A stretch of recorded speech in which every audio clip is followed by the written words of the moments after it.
النهارده الكشاف ده او السبوت ده خارجي، نوع خارجي متركب في سقف الحمام. اتحرق. جبت واحد اللي هو هناك ده، فنفس الموديل بس غالي شوية، بيركب خارجي نفس الموديل. يعني ايه اللي موجود هنا ده بيتحرق، فبيحرق اللمبة الليد. فالنهاردة هنحاول نغيره بأسلوب بسيط وموجود عندنا، فمجرد فكرة لا أكثر ولا أقل. الترانس ده ديد، فنعتبر نشيله، هنرميه خلاص. ودول طرفين سلك هنعملهم كده، دول اللي هيتوصلوا بعد كده في الكهرباء مباشرة، هنوريكم. فتخلصنا من الترانس بتاعه، وبيبقى ده عيب بعدين هنركبه دايركت في الحيطة. احنا هنا بنفصل الكونكشن ده، هنعوزها بعد شوية، وبنبدأ نفك الوش ده من الوش ده. احنا فكينا المسامير دي خلاص، وبنرفع الوش ده خلاص. دي هنركنها شوية كده دلوقتي لما نبقى نعوزها. الشغل هنا دي الليد اللي اتحرقت، فهنفكها.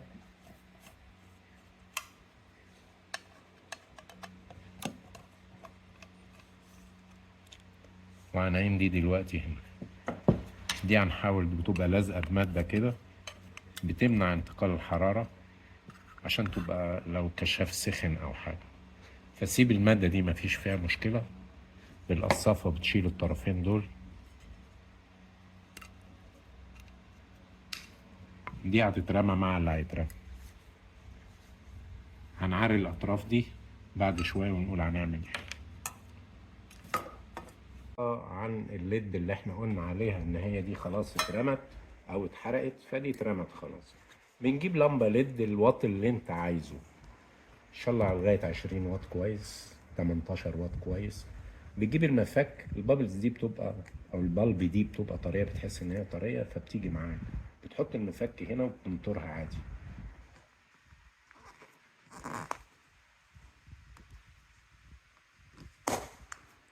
دي خلاص برضو هتترمى من ضمن اللي هيترمى. فدي لمبة عادية خالص. دي الليد اللي احنا هنستغلها النهاردة. بنعمل ايه؟ بنحاول بقصافة او بمقص نكسر دي عشان نوصل للطرفين دول اللي انا هستخدمهم، من غير ما تمسك الليد الاساسية او تلعب فيها يعني.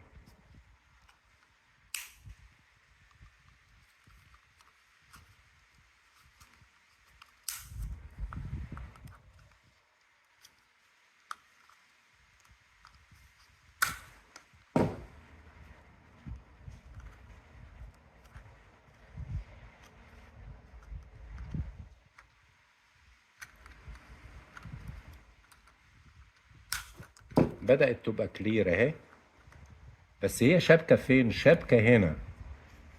تعرفين ان احنا التيار بيبقى على اتنين، ده تيار اي سي ده يعني، ده تيار اي سي غير الدي سي اللي هو كان جايب الترانس، اللي هو كان ده كان جاي له ترانس دي سي للداية.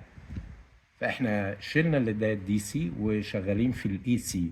هنحاول نكسر دي برضو. بتلاقي السلكتين واقعة معاهم، في واحدة جوه ماسكة في الشاسيه، ما هو بيبقى طرفين، طرف اهو بيبقى في الدويل، ده طرف والطرف ده يعني مش عايز اقول ارضي، يعني طرف وطرف. اصل الارض دي نخش في متاهات التيار الدايركت كارنت يعني. فهو بيبقوا اي طرفين. فهنحاول برضو نقص دي بهدوء برضو. اتخلعت. الطرف التاني اهو اللي كان ماسك هنا، اللي كان ماسك في دي، شوف حاطينه فين اهو. تصنيع كده وقعت. كل ده دامج هنرميه، ده دامج هيترمى مع الترانس. ايه اللي انا وصلت بيها للدايه دي؟ هنعمل بيها ايه؟ هو ده المطلوب. نفتح دي اللي كنت قلت لكم هنعوزها بعد شويه. دي هنعلقها في السقف مكان الطيار دي او دي. المهم بنرجع نوصلهم، اوريكم طريقه التوصيل دلوقتي. احنا دلوقتي هنوصل الاتنين دول ونعزلهم ونركب الدايره.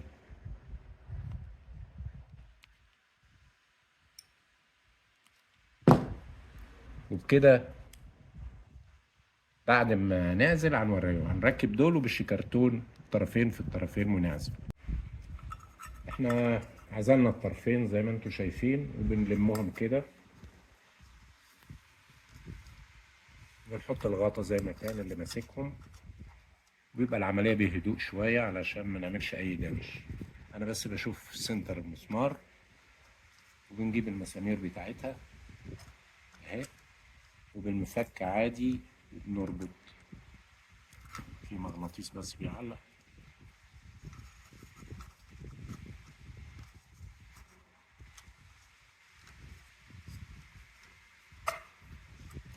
ونفس الموضوع الناحية التانية.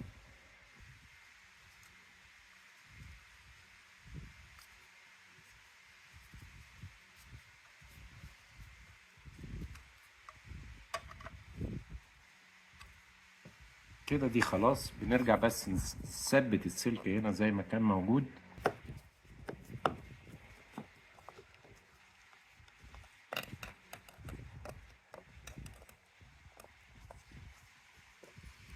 كده بقت دي ثابته خلاص، ودي شبه ثابته تمام. اللي بيحصل ان بنجيب ده على ده احنا ملعبناش فيه، ده العاكس، وبيبقى تحته لوح ازاز، حته ازازه اهي احنا ما عملناش فيها حاجه، احنا بس بنمسحها ممكن بصمه ايدي ولا حاجه. ودي اللي بتبقى مور سيفتي لللمبه اللي في الحمام، لو حد دخل يلعب بالدش ميه ضربت بخار ميه، ما يبقاش فيه كونتاكت بين بخار الميه او الفيبر والكهرباء. ده مور سيفتي لا اكثر ولا اقل. ده عاكس هيتحط زي ما كانوا، ودي هتحطها زي ما كانت خالص. بنعمل ان احنا اهو على الثلاث اماكن بتاعتها، وبنوصل كهرباء بعد كده. 3 اماكن كده ركبت، عدد 3 مسامير عادية خالص.